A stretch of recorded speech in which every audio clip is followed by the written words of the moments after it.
So let's begin with A Place to Breathe, which Okay. is placetobreathe.com. Yes. And that is your way, it's a digital platform to connect with people who need support in their current space. Yes. Um, so what led you to create this space? Was it the pandemic? Was it something beyond that? Tell us a little bit how that got started.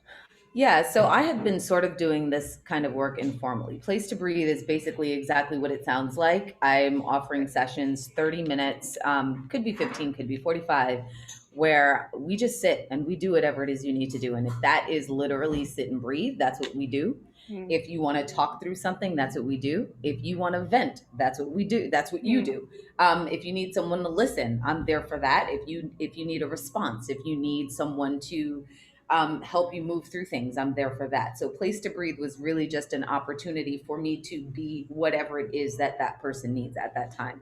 And really, I started it for POC and particularly for women of color. mm. And I did start it because of the pandemic. I had been doing it informally for a while before that. Just, my friends would reach out, people who I know, people in my space would reach out. And I think that started because I was a yoga teacher. And if you're a yoga teacher, you kind of become the semi therapist anyway. People Yeah. come to you and they share things with you, all sorts of Yeah. things that Yes. maybe are not your business, and they'll come and they'll share it with you. And you're kind of just like, okay, so you sort of become the sounding board anyway. But then my doctoral experience, my degree is in developmental psychology. So I did actually have a little bit of a background to lean on when people came to me with things. I wasn't just kind of, talking from nowhere, but actually had a certain understanding of some of the theories of why people might be feeling a certain way or why they might be communicating a certain way. So I started to lean on that, and became a person who at least my friends would just hit up and Yeah. say, hey, this is what happened today. And sometimes I didn't know, like, am I supposed to respond?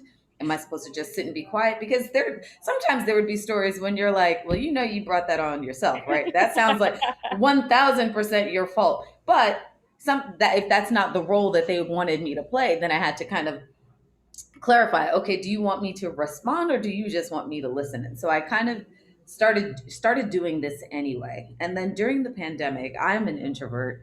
I love alone time. I thrive on Mhm. alone time. And so the pandemic sort of made me feel like I had an opportunity to be myself without feeling judged, Yeah. right? So because we couldn't hang out, people couldn't call you and say, hey, You let's are go to not such the and such. first, yeah, they're not the first person that I've heard say that. Yeah. And so it was kind of like, I don't have to go anywhere or do anything. I don't have to feel like, society tells you that you're supposed to want to hang out and be social. Yeah, all So the when time. there were, yeah. So when there were times when I wouldn't want to do that, which is most of the time, I might want to do it once in a while. But most of the time I didn't want to, but I would kind of force myself, okay, that sounds like it'll be fun to do it. So this pandemic brought on this opportunity for me to not have to hang out at all. And I was just kind of loving being on my couch. I had a lot of plans and goals. None of them came to fruition. I don't care. It's okay. I thought I was going to learn. I thought I was going to come out of the pandemic fluent in French. It did Yeah. not happen. I still know the same amount of words I knew going in. I also thought I was going to study Yoruba, had lots of dreams, but that's not what I did. But what did happen for me is I just felt really good. I started to ground more. I incorporated a lot more grounding practices. I started doing a lot of Orisha dancing and singing and all these kinds of things. And I felt really good. And a lot of other people around me did not feel so good. And I was seeing it and I was hearing it. And so I wanted to create a place, especially women of color, because at the same time, then all of these things started happening and getting publicized. Ahmaud Arbery, Right. George Floyd, Breonna Taylor. And it was just kind of back to back. And it's always like this. This is not a new thing, right? This is just like people now have cameras now and everybody is stuck in the house. So now we're going to pay attention because we're like in the house and we don't really have anything else to do. These are not new stories, but it's like this constant, this happened again, this happened again, this happened again, this happened again. And it's just beating you and beating you and beating you. And so I wanted to make sure that people had a space at least a few people had a space where they could come if they needed to just sit and cry to do it. Yeah. And on top of that was COVID, right? So there were people who were losing people and just wanted to come and like pay homage. So there were just so many things going on for people, and I felt like I was in a really blessed space. I had food. I didn't have to worry about it. I didn't have to worry about where I was going to live. My family was safe. And so I was like, okay, well, I'm thriving in this space. What can I do? How can I support folks who aren't? And so that was my way of kind of formalizing what I had been doing anyway and introducing people who I didn't know into that space and giving folks who I had no relationship with an opportunity to have somebody who they don't even know, who Yeah. they can just come and, it is what it is. You can tell me what you want. You cannot tell me it's confidential. Mhm. Like, do you? So I just wanted to create that space. That was my way of giving during this time since I Yeah. felt like I was doing really well. Yeah. And how would you help someone find out what they need? I think that's I know it sounds Mm, simple. It sounds simple, like you said, if you need to cry, if you need to vent. yeah. But I think sometimes people don't even know what they need. They Yeah. feel this tension, and the body doesn't lie, right? They feel it physically, but Yeah. they don't know what that release is. And I'm sure Yeah. that's something that you can help them figure out. Well, it's interesting because in my sort of intake form that I have, and particularly these are people who I don't know. So I Right, can't say that I can help you figure out what you need in 30 minutes. right. Like that might not be what happens. But what they do provide in that little short form is just a summary of like what is happening. What is it that you want to talk about so that I can get an understanding of like what's going on in your world right now. And maybe somebody will say, well, my mom passed away from COVID, and I just want a space to reflect. Mhm. Okay, so or another person said, I've got some weird things happening with career. I can't figure out what I want to do. So if I have a small understanding of like what is it that you feel like is blocking you, why are you coming to me today, Mhm. basically, then that gives me a little bit of something to work with. And by profession, my job, my real life job, is actually a researcher. So my job daily when I'm at work and conducting one-on-one research sessions is to figure out what people need Mm. with context. So there are actually techniques Right. to and ways that you ask, yeah, and ways that you ask questions that are going to help you uncover what the need is underneath what the ask is. Because a lot of times people will ask you for something, or I work in tech, so people will say, well, I need you to build me XYZ, but that's not really what the need is. The Mhm. need is actually something else that they can't. So this is part of my job that I have to do anyway. But so if I have an understanding of where are we starting, why are you here, then for me, it gives me enough. I don't want to use the word ammunition because it feels like so negative, Yeah, like but and so heavy. They yeah. give me enough ammunition, but no, but it gives me enough information to create the path. The other thing that I do is prior to those sessions, I sit down, I ground, I ask for my support. Mhm. So I think a lot of it is not just me and leaning on my own knowledge, but like leaning on ancestral knowledge, leaning on like whatever it is that's coming in. This is where you're starting. This is what I'm getting from you. I tap into that and we just go on that path. So Mhm. half of it is like a background in actually doing research and understanding how to get to the core need as opposed to the explicit or stated need. And the other part is some people would say, "What? Give it all to God." But Yep. I let the ancestors kind of do what they got to do through me so that I can provide support. Mhm. Yeah. You've kind of, you know, answered this question in nuggets, but you seem like a person that is just that thrives in change. That you know what I mean? I mean, and I think you have mentioned that on either I think I read something on your website or you and I think I've kind of pulled them out from some of your answers, you know, the introverted, the grounding, the intersection of, you know, this research study background, but then also this intuition. What makes in your opinion, what makes you think why do you thrive in time? Because many people would call this Yeah. time very chaotic. Like, Yeah. despite being stuck in a home or wherever you might be sheltering in place, people feel very chaotic and very unhinged. Yeah, and I think that that's an important call out, and I don't think that thriving in change necessarily, or having that spirit of, or desire to have change, like that goes both ways, right? Like there are some times like 2020 when that is absolutely going to carry you through, and Yep. then there are some times when like somebody's like, you need to sit your ass down, like you have to you Yeah. gotta stick with one thing. So there's there are definitely two sides to that. Right. And I think that everybody has their thing, right? So teaching someone to thrive and change, I don't think that that's a thing. I think that that just happens to be naturally who I am. Hmm. That is my spirit. It has always been. I have Mhm. always loved to, and to do everything. And my partner, for example, completely opposite. And you have a lot of people who are really, if you think of it from a yoga perspective, what would they be, in the doshas, like the one with a K? Why am I forgetting my doshas? I can't help you there. So there are three. There's pitta, which is more so where I am, which is the fire one. But there's the one that starts with the K, which somebody's gonna read or listen to this and be like, it's the, and I'm gonna be like, yes, that one. Yeah. But like who are more, who like their comfort, Mm. right? Who are a little bit more resistant to change, and that's a thing too. And there are times when that's what you need, right?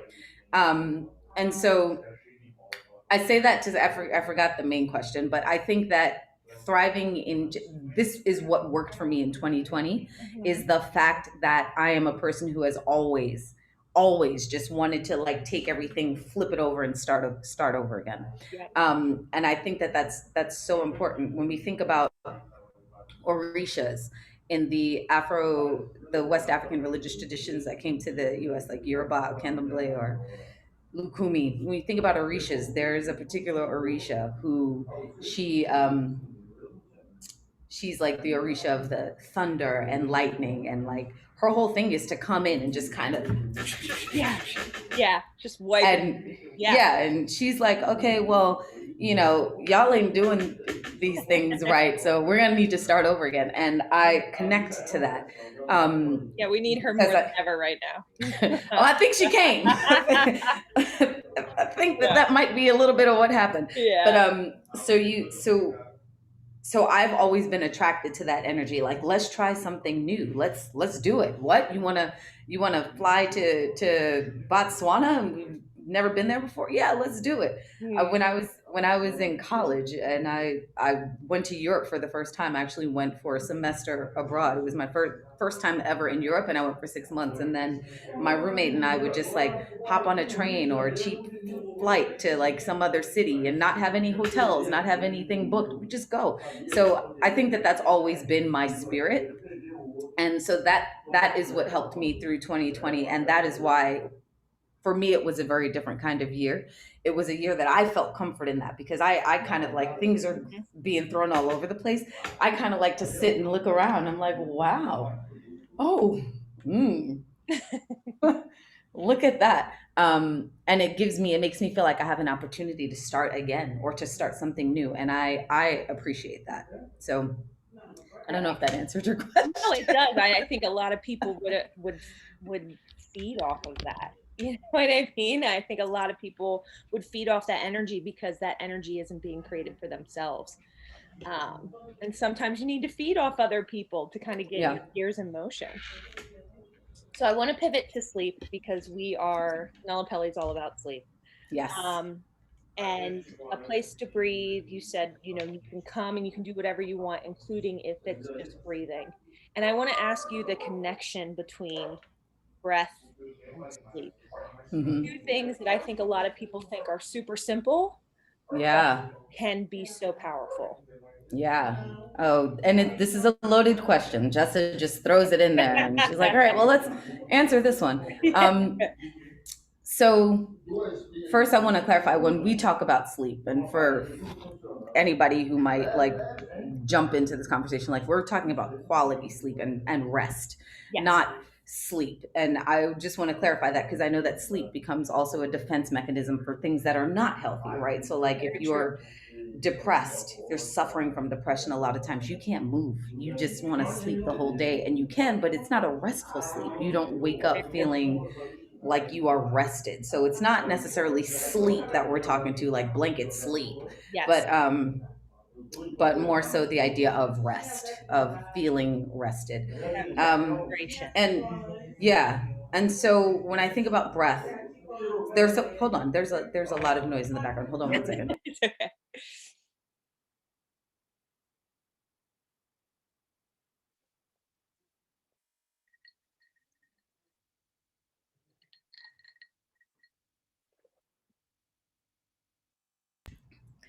So, um, yeah, breath and sleep.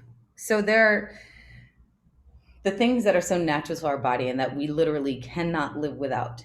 And that will happen regardless of whether we want them to or not. Our bodies are going to break down or sleep or collapse when we need them to, and we are going to breathe. We don't learn to breathe and we don't learn to sleep, Mm, right? That is happening in the womb before our brains even really start to function or to learn anything. So I think that there is just a deep connection on the level of these are things that our bodies are going to do with or without us. Unlike eating, right? Like you can starve yourself, you really can. You need food in order to survive, but that's not something that your body has to do.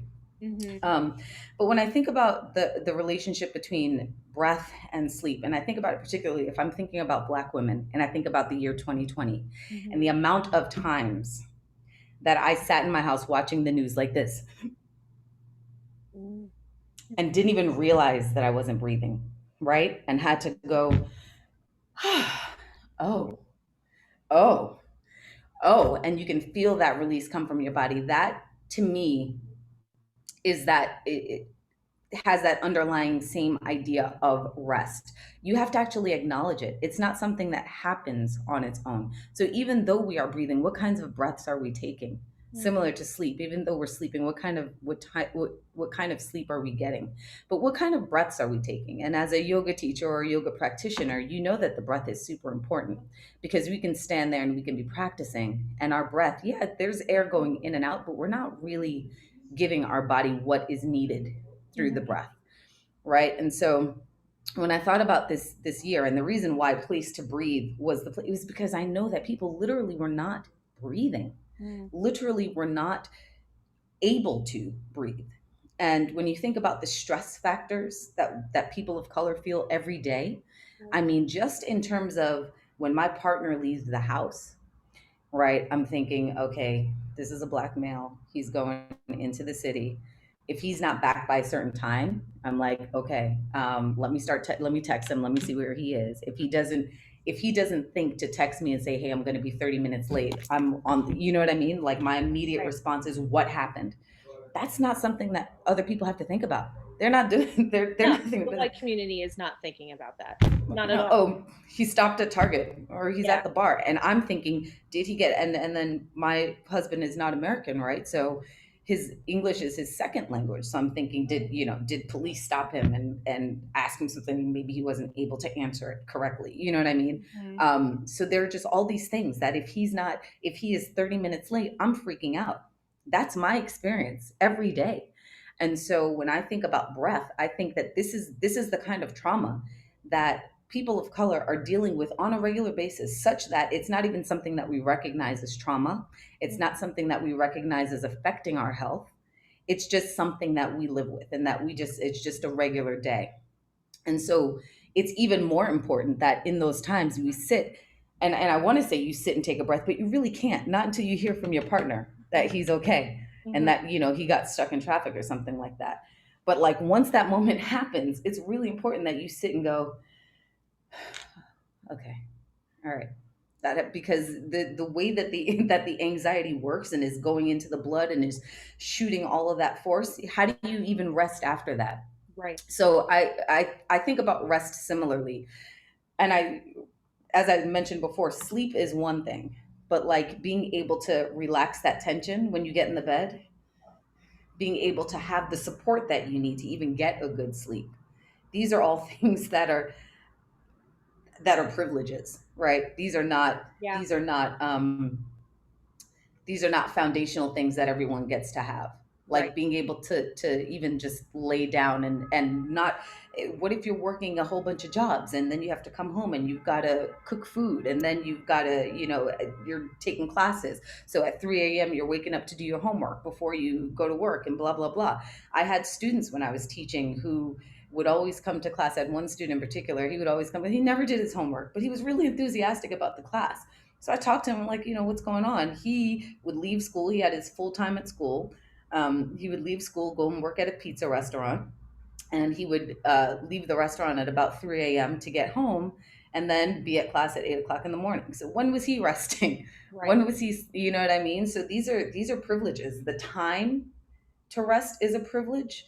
The ability for your body to rest is a privilege, and then the ability to have something that's restful to sleep on is a privilege. And so the gap is, when we talk about it and we say we haven't done enough research, it's kind of like we've done enough other research to be able to put together a Yes. pretty solid repertoire of information that demonstrates that, like, the sleep gap is, or this same student one day didn't come to class. And, well, what happened when he came the next day? And he was coming home from work at 3 a.m. on a bicycle with a pizza in his hand and got stopped by the cops and taken to jail because he was out at 3 a.m.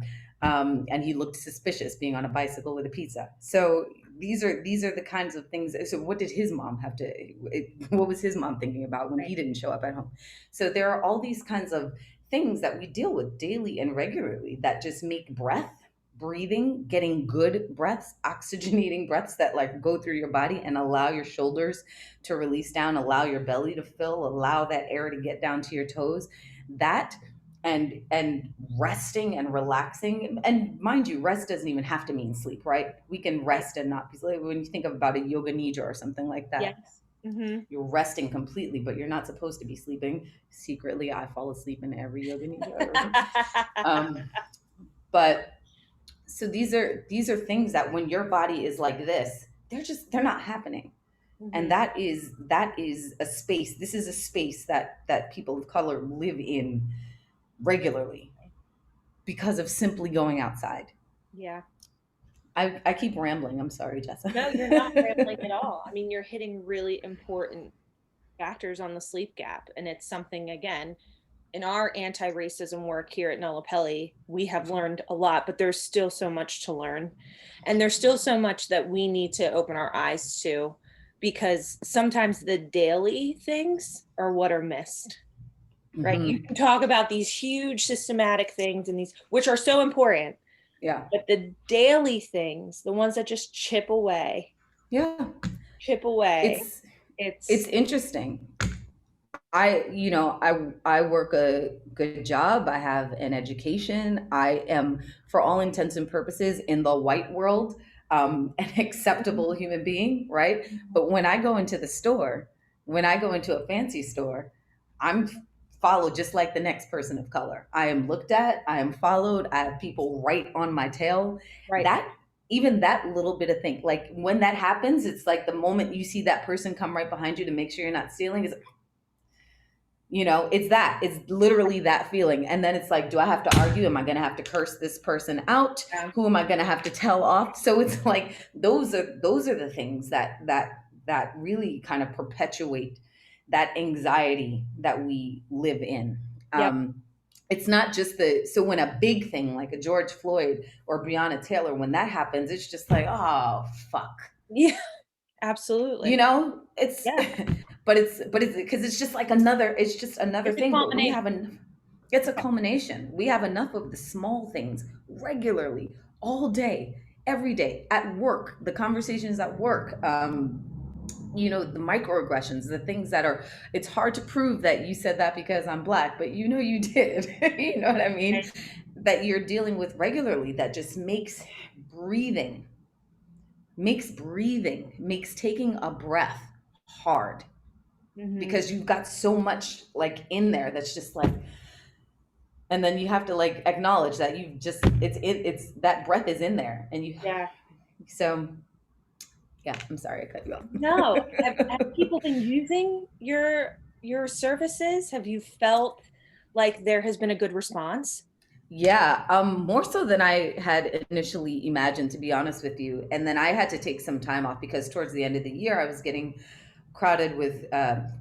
Is that the word? Busy with work. Mhm. And just, I needed like a break. I just wanted to like Right. not do much of any, I wanted some time to not do shit, Yeah. Good for basically. you. But it's picking back up. And yeah, I did. And then I had like people who had come recommended to other people, and mind you, these are completely free sessions, right? So I kind of try to do them on my own time, like in my free time, as opposed to just like having them open all the time, because opening that kind of space requires a lot of energy. Yep. There's like a lot of grounding that I have to do before I let myself enter into somebody's space or open up my space. Mhm. So I am not doing it as much. I think if I weren't working a full time job and having other things going on, then I might be able to do it more. But I'm really limited in how much of that I can actually do because I'm taking on that energy, Right. you know, every time I do it. But yeah, so the response that I've had has been really great and probably as much as I could handle. Oh, awesome. Yeah. Amazing. Well, kudos to you for doing the work. I mean, that's not everyone when shit hits the fan, not everyone thinks of, okay, what can I do to help? A lot of times it's just self-preservation, right? Yeah, So, totally. which is fine. But yeah, we're actually over our time. I could listen to you forever. Quite honestly, I just like looked and I'm like, oh my gosh, it's Okay. 9:35.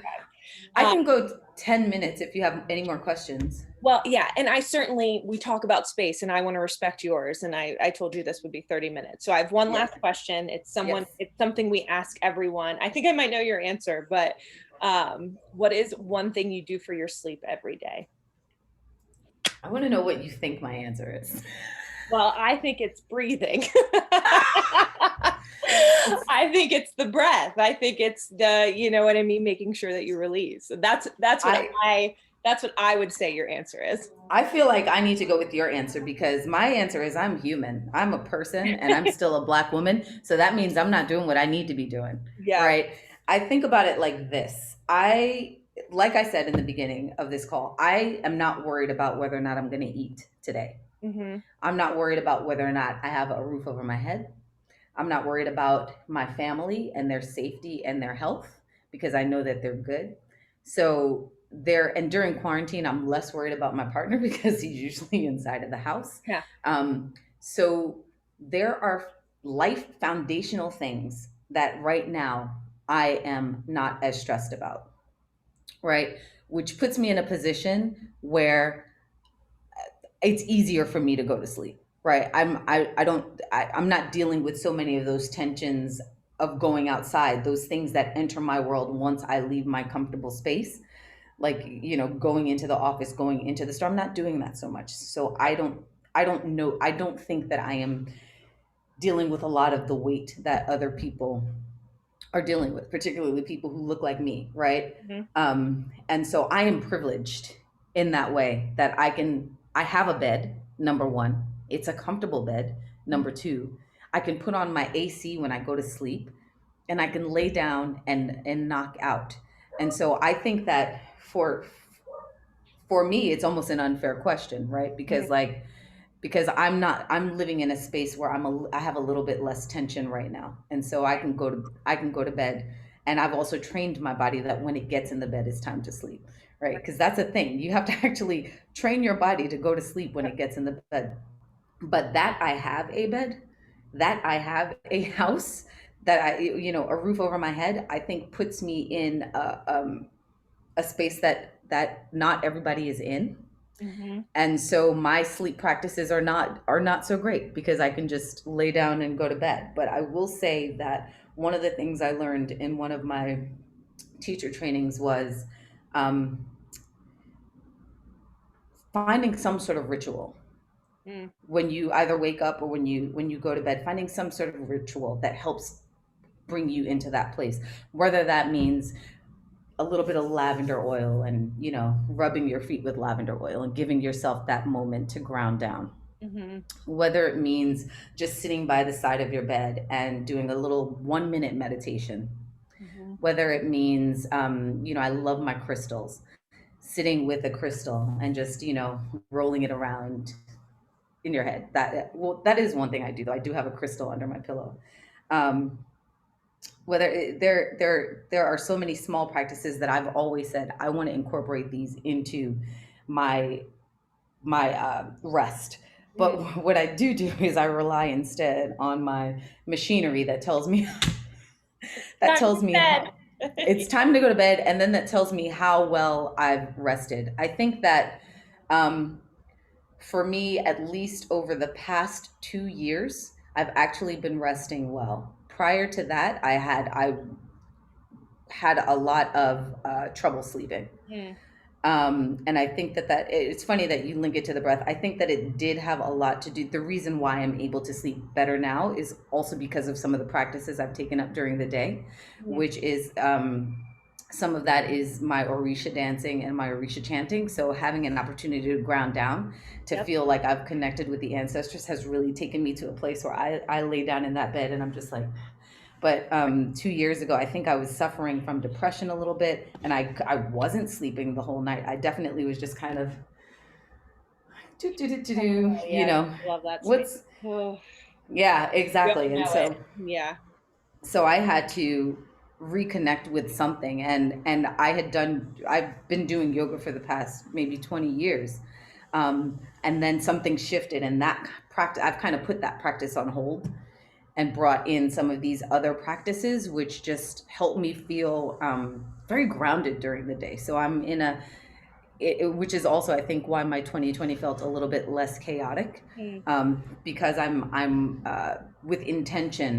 intentionally finding practices that help me ground and feel grounded. And so when it's time for me to sleep, I actually, without all those external stressors, and with the fact that I'm feeling, very connected with the earth, I'm finding it much easier for me to sleep and to find rest. I would still suggest, though, that for folks who are having a little bit more difficulty, that they find, a supported Supta Baddha Konasana, for example, before they go to bed for 20 minutes. That's Supta Baddha Konasana. That's the, bounded. What is it? Bounded. What is it in English? Bounded ankle pose. I don't Put know. the soles of your feet together. Let the knees open wide. Lay down, but support yourself with some pillows. I've been doing Um, that a lot while pregnant. oh yeah, A lot. and I recommend that to a lot of folks who deal with anxiety or deal with ADHD, um, because it just helps them to ground and release, or like laying down on the belly with a pillow underneath your belly for 20 minutes. Some sort of restorative posture Mm. before you go to bed to help you get into that space and then get in the bed, or just some simple breathing techniques. But like I said, I'm human. I don't do everything right. Right. Yeah, you Do as I say, not as I do. Cami, you've been wonderful. Like I said, I think I could just listen to you all day. You Thank you. started my day off really well. Thank Okay, you. I'm Thank glad to hear you. that. Yeah, I'm glad to hear that. Thank you so much. It's been a pleasure. of course. Yeah, it's pleasure's all mine.